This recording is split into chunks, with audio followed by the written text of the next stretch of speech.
I love them though. I'm definitely manifesting working with them in the future. And can I just say, I love B. Simone. I've been loving her since before she even became who she is now. That first viral video that she Yeah. did. If you ain't gonna be right, ain't gonna do right. Da, da, da, da, My da. boyfriend, look at my boyfriend when she was on the top of the thing. Like, I say that I love B. Simone, but Megan. Oh, Megan is dope. Like, people She's really be the real they be gem. overlooking Megan. I don't like that. I want to sit with her. No, literally, just talk, bro. And I feel like I'm gonna be crying the whole time, bro. It's like I said, I'm manifesting working with the KFS podcast. However, I would just love to just even talk to Megan, like. Because, you know, we both water signs. Right. So it's like when she be saying stuff that she be saying and she be saying how her mind work, I just be like, ooh, yes. Because the depths of the depths of the depths, I love it. I hate everything surface level, right. Whether it be friendship, love, conversation, whatever. I just love it. But we're back with part 2, guys. Yes. Now we're back with another episode of Wisdom for Women. I am your host, Eris Simone, mental health professional, certified life coach, founder of the Blue Heart Project, creator of Wisdom for Women. No, I'm just kidding. Go on and on. If y'all wondering why I got this hoodie on, disclaimer. One is my merch, shop my website, period. But no, I got a chemical peel a couple days ago, and I'm literally on the last of peeling. So get on my business. But if y'all was wondering, that's why. Anyway, we got my mentor back on this. No, I'm just kidding. No, yeah. So basically, on the last episode, we talked about the price of positioning and just everything it comes with. On this episode, I want to continue that conversation, but also really focus on the shift. Because obviously, you know, like I told you, the girl I was when I first moved here versus the woman I am now is two completely different people. This version of me, she got boundaries. She got non-negotiables. She don't people please. She said what she said the first time. Her tolerance is very low. Although I still extend grace, because I would say, like, my love for people really does mirror God's. But at the same time, you're not finna play with me. No. And I'm not about to know you playing with me and allow you to play with me. That's the one, allowing. People only do what you allow. All right. So let's get into it. So what do you feel like for you? Because, you know, I be going off the deep end. Right. What do you feel like for you was that shift mentally? Like for one, what'd you major in? English, creative writing. Yeah, right. So with that, what do you feel like the shift was in regards to, like, I think I actually want to help people get their shit together? Like, I think, like, it started with my family, like breaking generational curses. For sure. I'm surrounded by people. I'm not saying they're crazy, but crazy people with this family. Like, we all need help. Like, and I'm like, I don't want to be like y'all, getting this old age and still stuck in your ways or using what you went through as a crutch and not trying to change. And I'm like, I don't like this. Yeah. Like, for my niece and nephews that are growing up, I don't want them to have to go through what I went through. I'm stopping it. So I'm the one that's going to break the generational curses here. For sure. So I think that for me was like looking around my grandma. She's 81, 82, living in Brooklyn. Don't want to do nothing. Just be content with herself in the house. I'm like, I don't want to be single by I want to, you know, be happy at that old age. I don't want to just be sitting in the house doing nothing and have nothing to show for, you know. 80 years. Yeah, 80 years and just stuck in my ways. I don't want that. Yeah, for sure. So I think that for me was a big thing, family. I was like, you got to do something. Nobody else going to do it. It takes for you to do it. Like, I'm the first person that went to college, you know. Love that, first gen. Yeah, didn't have any kids yet. I want to get married first. Period. So I don't want to be a baby. I don't want to be a baby mother. Like, no. No shade. We love baby moms. No, nothing wrong with that. My friends got kids, all right. that. Oh, my God, children, everybody. You know, I love y'all. Love y'all to death. But I need that ring. You can, but all jokes aside, I don't like when women specifically get on the internet and act like they couldn't pick their path. You can pick. Yeah, you have a choice. I'm pro-choice. It's your body. Yeah. You got to harbor that wonderful blessing for 9 months. Or you can be like, I don't really think. I'm not ready.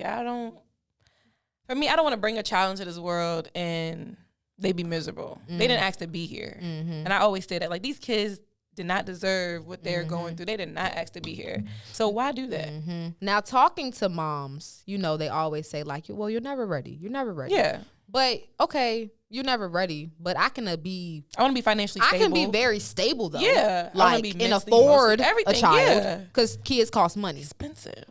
Daycare, all that. Like, come on now. Man, I'm not doing it. My friends be telling me with kids how much they be paying for daycare, and just, we extra. So we gonna do the most when the birthdays come, when it's time for them to go to school, all of that. I need more money. Especially if you're not with the dad and he want to be. And also, too, I also want to be in a position as to where, because now my plan is to get married one time, and that's the love of my life, and we, die together, all that good stuff. But what if this man wakes up one day and decides he want to leave his family? Right. I want to be in a position financially as to where even if he walks out my life, we don't got to go from living in a estate to living in the projects because I can't afford this lifestyle that my child is used to living. You know what I'm saying? So, but I feel that your family, I feel like for me, first of all, generational curses is a real thing. I need everybody to really, all right, cool. But no, for me, I always felt different. I feel like I couldn't really put my finger on it in my childhood, but like I've had several girlfriend groups that just didn't work out. Did you ever feel like you was like the outcast? Like Always. You was misunderstood? Always. Always felt like the black sheep. Always felt like girls would like fake be my friends. Right. Like, it's like, y'all my friends, but y'all be making fun of me. Right. Or like. Make sense. Or like, y'all my friends and y'all picking. Like, I remember specifically in high school, not being able to use my whole vocabulary. That's weird. Because other people, my peers, didn't know what I was saying. So you had to conform for them to make them happy. And it's like, it would make me feel bad. Like, I even had a girl tell me, like, you don't know what that mean. How you know? You don't know what it mean, love. But at that time, I wasn't as sure as myself. So I just was like, okay, well, let me just not use like my whole vocabulary because I don't want to offend nobody. Girl, I've even dealt with that here, but that's neither here nor there because I don't even want to get into that. But all I'm saying is I decided in college, though, for me, that I wasn't going to dim my light no more.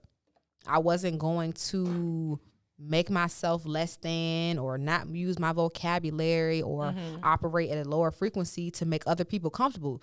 If you uncomfortable around me, maybe you don't need to be around me. Or maybe you need to grow. Yeah. I can't help that I shine. I can't help that I'm intelligent. People I can't help hating. Oh my God, on stuff.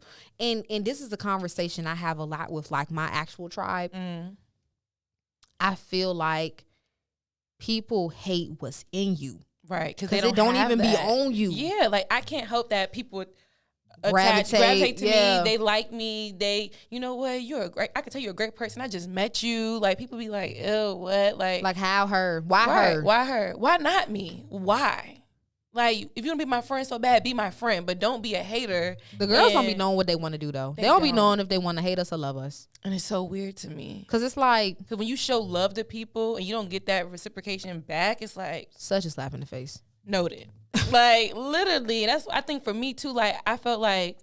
Another thing was I was tired of pouring into people and nobody was pouring into me. I was empty, still being that person, showing up for everybody. When I say show up for everybody, I will show up for every birthday party, every event, every graduation, whatever you got going on, I'm going to make it my business to be there. But when it came to me, it's a problem. And I'm like, I can't keep doing it. I'm breaking myself, ripping and running for all y'all. And when it comes to me, I don't got nothing. My cup is empty, but I'm still trying to get the little corn out of my cup, just trying to put it in here, sprinkle it here, sprinkle it here. I was tired. Girl, it's so crazy that you're saying it because I think my final straw in regards to showing up for people when I really couldn't or like didn't have it to, I remember leaving Richard Bland College. And I had a childhood friend of mine that was having a baby. And at the time, obviously, I'm in college. I'm broke. but this is my childhood friend. I've known this girl since 3rd grade. Right. We're grown now. I literally was the person to tell her, like, oh, girl, you pregnant. I spent my last in my account on her baby shower for this girl's daughter. After I did that, I didn't hear from her no more. You think I ever did that for a friend going forward? Because it's just like people don't even understand how sometimes you can show up on E and be genuinely happy for them because it could never be them. Never. Now, I am under the understanding that we had like a small misunderstanding, but either way, like I showed up for you. Regardless of what it wasn't that serious. It wasn't that serious. Never Obviously, it wasn't that serious if I'm spending Right. my last dollars in my account on your unborn child. But I don't even want to get into like get tea to that. and all that. But I'm just saying that's an example of like, for me, I was like, yeah, no. If I don't got it, I don't got it. Yeah. Because people ain't asking me, Eris, you good? You ate today? You straight? When it comes to you, How's school going? they're not even gonna try and give you a $5 bundle. Nothing. Okay. But to really back in. Yeah, I always felt like the black sheep though. I always felt like the underdog. I always felt like people counted me out. And whether that was because I was so chill or laid back or, spoken to or just kind of just, because I never did all that because I never had to.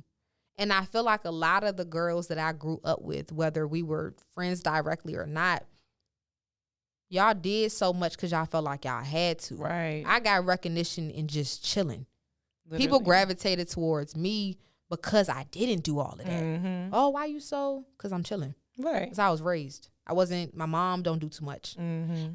And that's a whole nother topic for a whole nother day because that's something that me and one of my very good friends talk about, I feel like, on a daily basis. I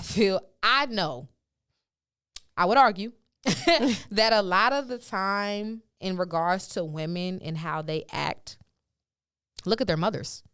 And it's no shade to nobody mom, but either you going to learn from her or you're going to take those characteristics, those flaws, those whatever. It's just like, excuse my language, but if your mom was a fake ass bitch, you don't know how to be real.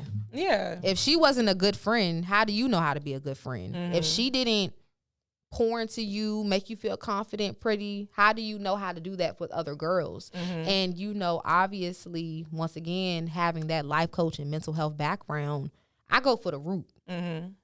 I was watching a sermon by T.D. Jakes, love him, by the way, and his daughter, Sarah. That's my girl. And he recently did a sermon entitled Purpose Isn't Petty.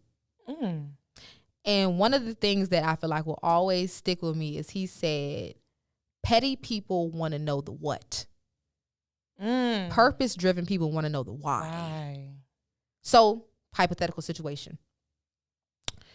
You arguing with somebody in the restaurant because they mess your food up. You getting loud. You getting belligerent. Doo-doo-woo. The what is, oh, girl, what she talking about over there? What's the Z? What happened?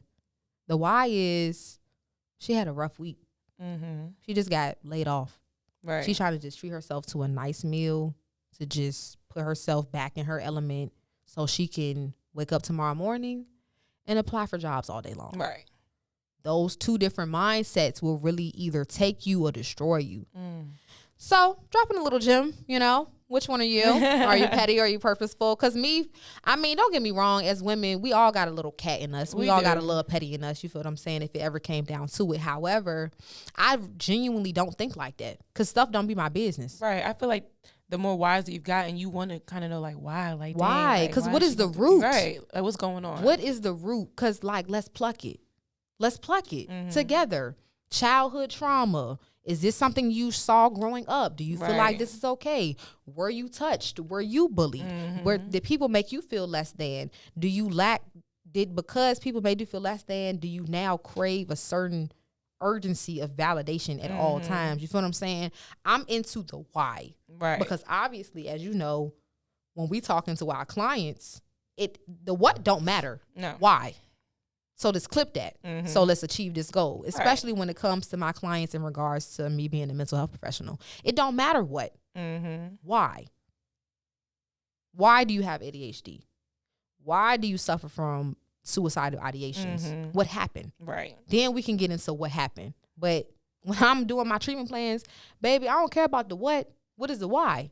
But I just wanted to, touching that a little bit. throw that out there. But, in just regards to just going back to the shift, like, that happened for me in college, but then also me moving here.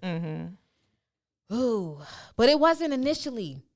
I really want to speak on this because this is a conversation that me and my friends in my personal life have been having a lot. And if I'm honest with you, Atia, I'm in a very weird space.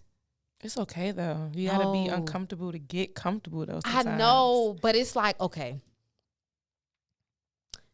Obviously, I said last episode how God broke me down to build me back up. And this woman that I'm becoming more and more every day is such a weird space because I'm literally transitioning.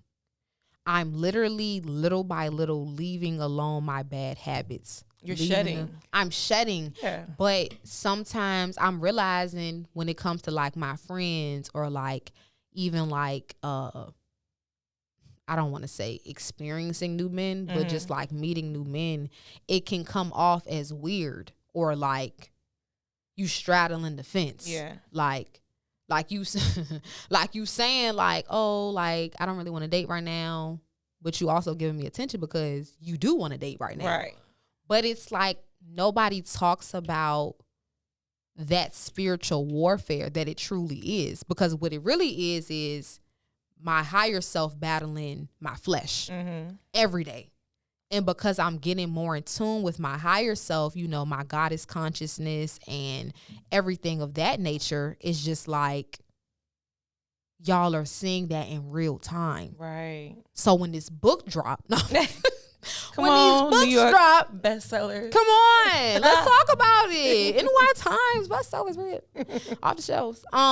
But no, seriously. So I just wanted to address that because I don't know if you have experienced it or not, but it's just like when nobody talks about that though. Nobody talks about the transitioning period. Nobody talks about how God will literally chip by chip and chip and chip and chip away at you until you're the woman that he's called you to be. And it's not an overnight process. It's not. And also too, how hard it is to battle with your flesh. Me, Eris, if you knew me, like before I left Richmond, Eris is life of the party. Eris love to turn up. But Eris also about her business when it come down to it. Out here, I'm literally, first episode was literally take me out the club, take me out the trap. Because God is literally, please, he already took me out the trap. I've already been delivered from the trap. But it's just like, I'm becoming more of a, I party occasionally type of girl. There's nothing wrong with that. I get drunk occasionally type of girl. However, I'm still borderline freshly out of college. I'm still only 24. Right. Society says, social media says that I should be partying it up right now. I should be living my best life. I should be getting flued out. I should be talking to this guy and this guy and this guy and this guy. And I don't really want to. No. But I'm also pressured to. So that walking that line, straddling that fence of, okay, you're supposed to be doing this. Right. But you also want to dip your toe in this. Right. But you want to go back to this the next day. Say, okay, flesh won last night. Whatever. Have a great week. Fall off again. So it's just like I kind of be beating myself up. I don't know. Y'all, we having a session. Give yourself grace, please. Give yourself some grace. I'm like, so what should I do? Give yourself some grace. I need you to do that. Because it's okay. I feel like for me, like the older I've gotten, stuff just got old.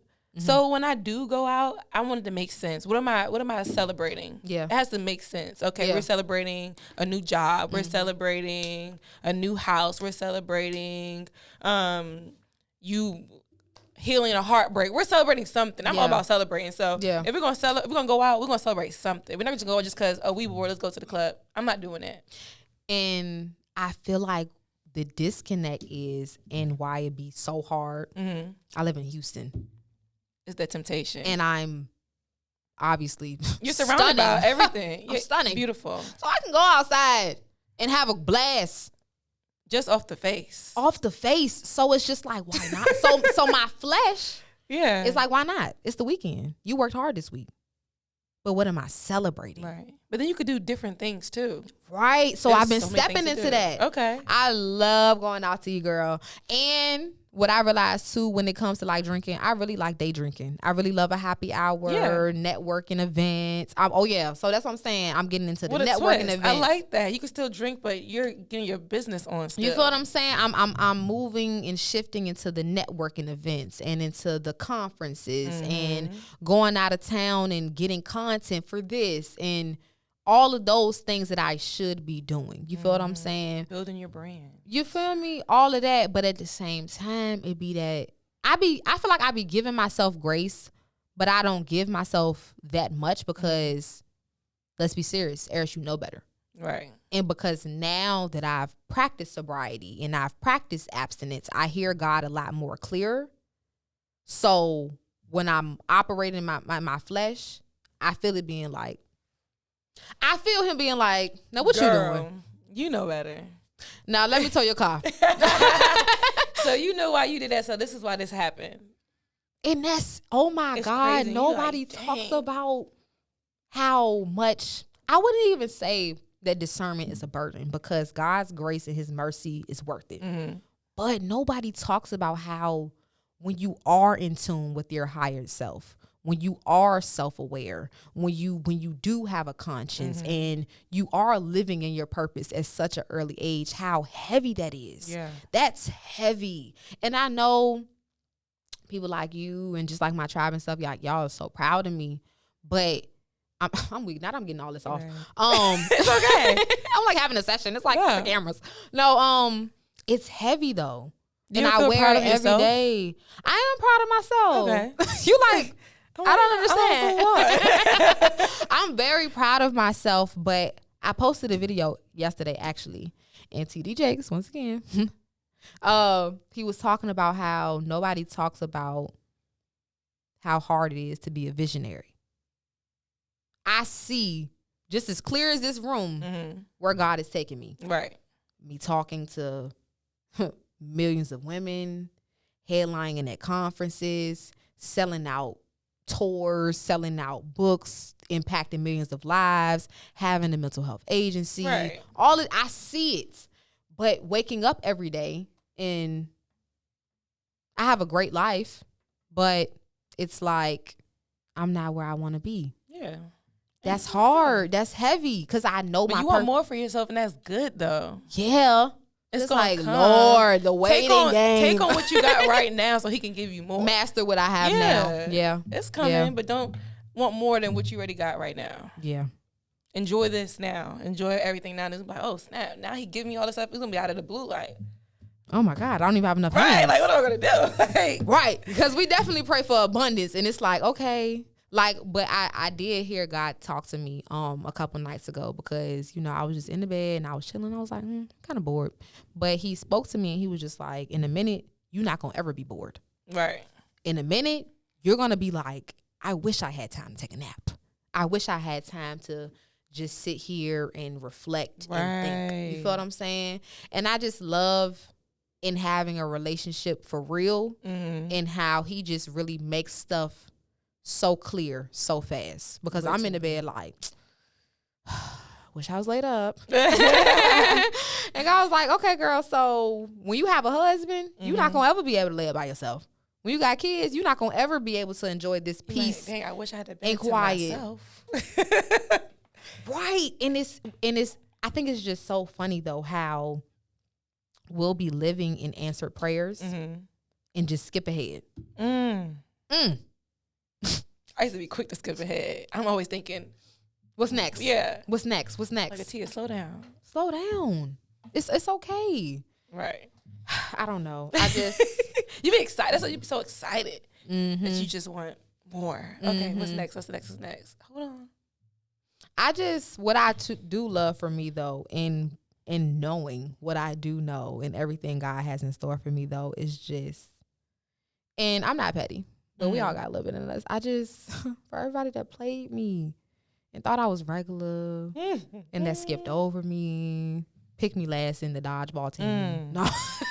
That's OD. Fumble It's the like, girl, why do you remember that? Fumble the bag. I'll never forget that.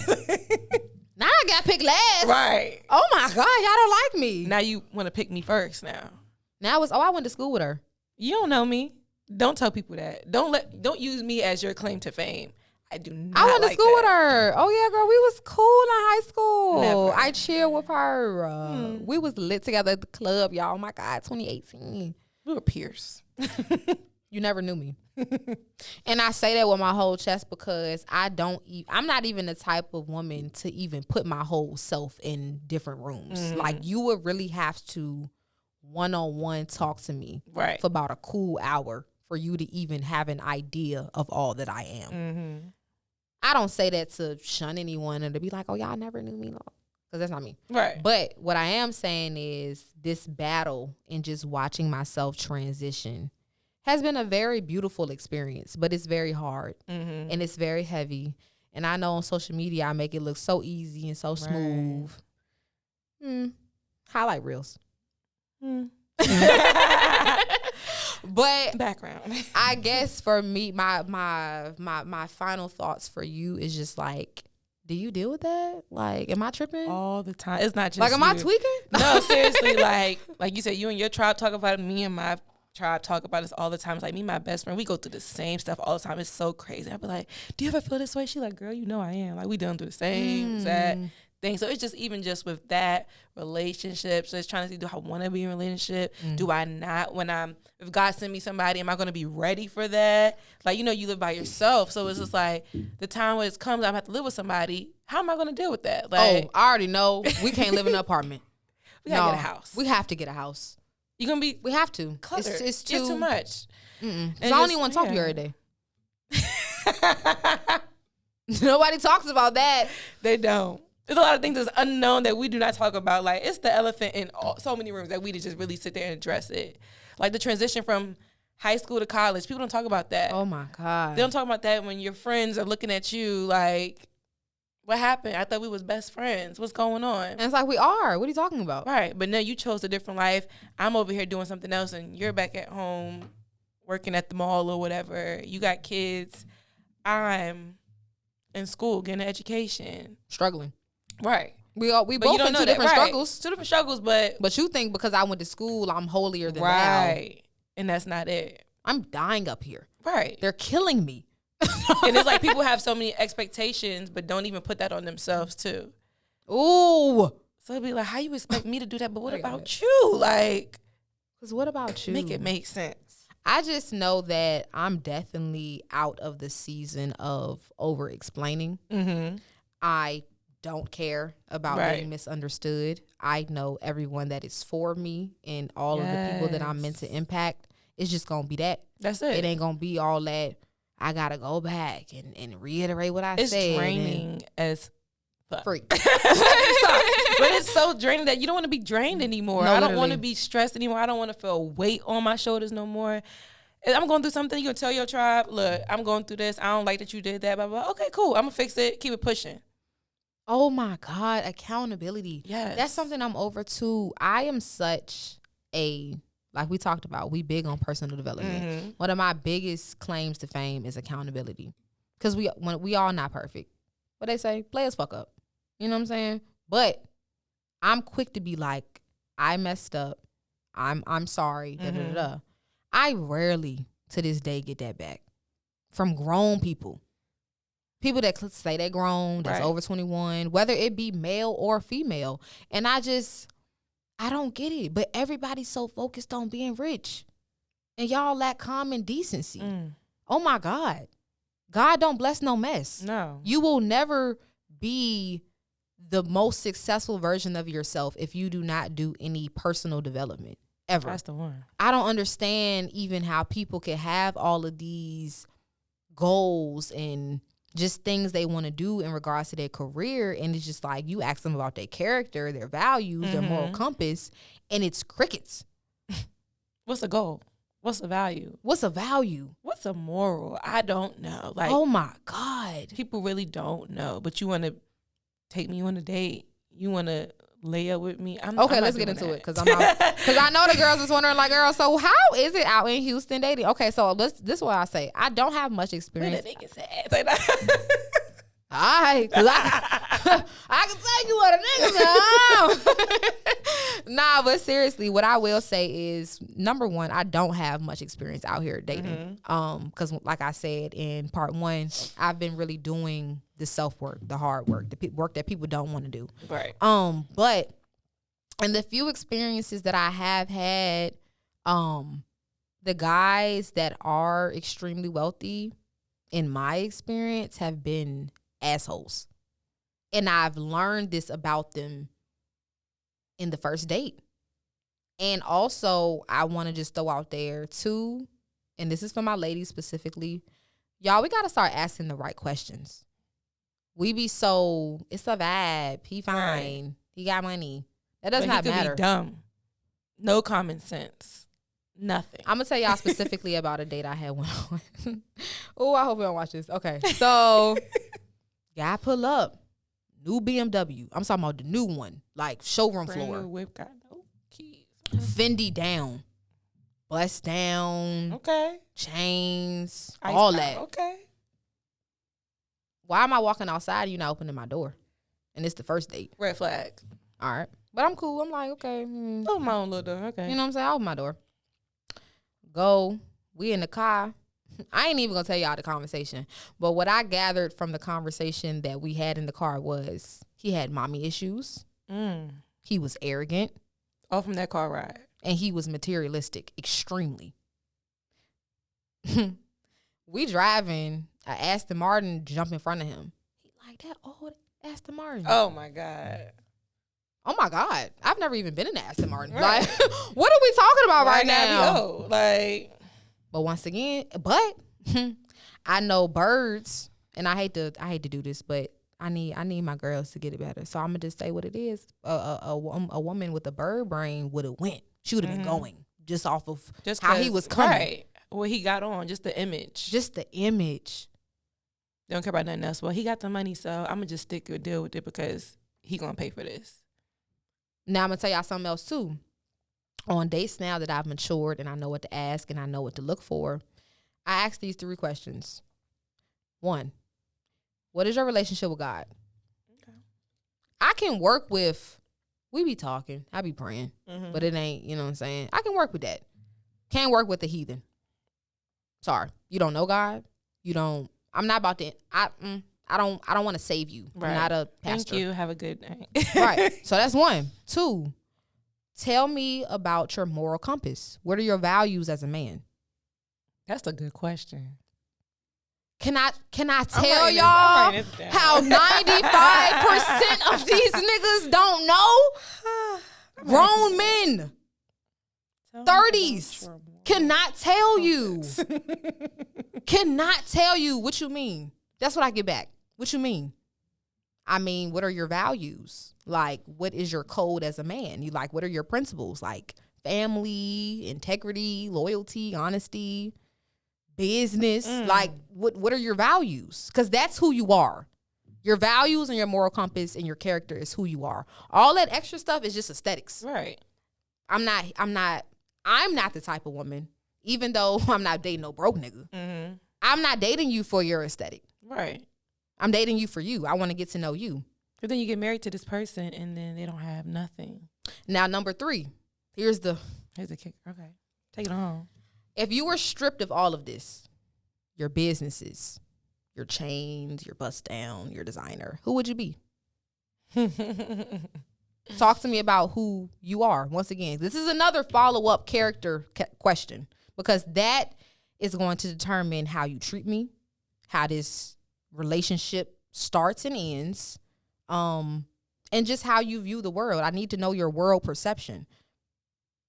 Once again, 90% of niggas fail at both them questions. And they feel like it don't matter because I got money. Right. Or it don't matter because I'm going somewhere.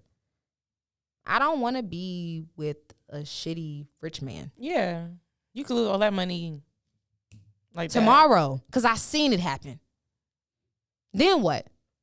Now you're just mean and just miserable, deceitful. And you're not gonna use me as your company because misery loves company. I'm sorry. We ain't doing that. I'm sorry. We not doing that. So it's just like, once again, in developing and realizing what's important, a lot of times, on social media now, we talk about this toxic. It ain't even that the relationships be toxic. We ask the wrong questions. And we don't get to know the person until we're going through the experience. Right. Gotta stop doing that. You gotta be friends first. You gotta really get to know somebody before we really be and really talk. Really talk. We gotta communicate. Cause mind y'all, the same dudes. How do we get in relationships? Okay, whatever. The same dudes that's like, oh, all y'all want is money. Da da da da da. Is the same men that lead with money. You lead with money. Mm-hmm. We were literally on that date in particular, half the date talking about how girls out here asking him for money for Sunday Fun Day. Girls out here requesting money from him on Zelle and Cash App. I don't care. Right. What is that doing for me? Because once again, it ain't tricking if you got it. All right. Okay, but let's go back. But I'm just saying, like, you leading with money. You leading with businesses. What about you? Because I'm not dating none of that. That's a benefit in us being together if you're generous. But that's your money. But that's your money. Yeah. You're not depositing nothing into my account. Now, are you? Right. Okay, if you are, that's a different story. That'd be a different story. But it's just like, to make it all full circle, I know that in me developing into the best version of myself, certain things I don't have no tolerance for, whether it be romantic or platonic. You feel what I'm saying? And I feel like the shift really did happen for me mentally when I got here, because obviously Houston is, once again, like we said on last episode, a black mecca of wealth. It's a lot of wealthy, successful people out here, and it's a lot of them. So I have always been more interested in somebody's core, but now I really am. Right. Because when it's all said and done, who are you to me? Right. Are you just the husband that's going to make sure the bills are paid, but you're breaking my heart every day? Because that's a beautiful nightmare. Now, a lot of women, they don't care, because they like, oh, well, I'd rather cry in a Benz than in a Honda. I don't want to cry at all. Please. Can we not cry? Right. Why is that the standard? I want to have happy tears. I'm crying because I'm happy. Wow. Happy. Niggas don't even know what that's like. Don't. Like, there's two types of people. You put a rich person in the room, somebody either going to be like, how did you get here? I want to know how you get here. What are the steps? Or somebody going to be like, can you give me some of your money? I want to know how you got there. Teach me the ways. And if I'm honest, I want both. Give me a little something to fund my business. But I want to know how you got it so I can sustain it. No, but seriously, though, I definitely value somebody that can teach me, somebody that can pour into me, somebody that is willing to invest in me because they believe in the vision that I have. Like, I don't know. Like, so if y'all wanted to know, for the viewers, that's how it is out here. Though I feel like God gonna bless me, because I'm not gonna settle. Period. But it's just like, that's what it is. And it's hard being a woman out here that's not easily impressed by stuff like that. Once again, in the shift, in the transition, in coming into the woman that I am now. You feel what I'm saying? But I don't know, child. I guess I'm going to just keep growing, and I'm going to keep experiencing. That's all you do. Learn from your experiences. You feel what I'm saying? And specifically on this podcast, we're going to get into the nitty gritty, because obviously the viewers are just going to be viewing my journey in real time. And, my prayer is that I keep growing. Right now, we starting off, but I'm pretty sure a year from now, my thoughts and my plans and my transition will be even further down the line. Bigger than this. You probably wouldn't be in the same room that you're in right now. I'm probably going to be televised. BT. What happened? Tyler Perry. I don't know. I don't know. I don't know. Whatever God got for me. Okay. Let me know. But no, so I just want to say, first of all, part 1 and part 2 were amazing. We're going to end it with 1. What is some wisdom that you want to leave for our women? Some wisdom I'm going to leave for my girls is to never settle. What's for you will be for you. For sure. And to just go after your dreams and don't give up. even if you feel lonely, there's somebody that's going to, you're not alone. Yeah. There's always going to be somebody that's going through what you're going through. Yeah. And then lean on your tribe.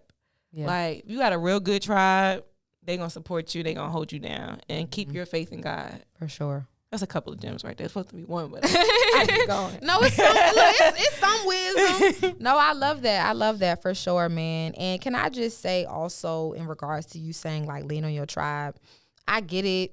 Everybody want a man. We living in my man season. However, I out here have found how fulfilling platonic love can also be. Now, is it the same? Absolutely not. Right. But can it be just as fulfilling? Absolutely. So I love that. I feel like some wisdom I want to leave women for part 1 and part 2. And it's going to sound so cliche, but don't settle once again. But when I say don't settle, I mean like for everything. Your dreams, what you see yourself doing, the company that you keep, the people that you date. Jobs. Everything. Just if you see it for yourself. Now, don't be delusional, okay?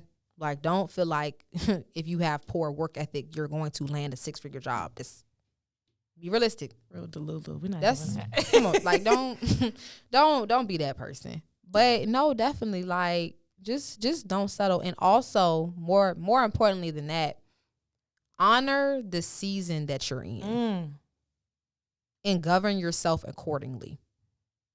Please.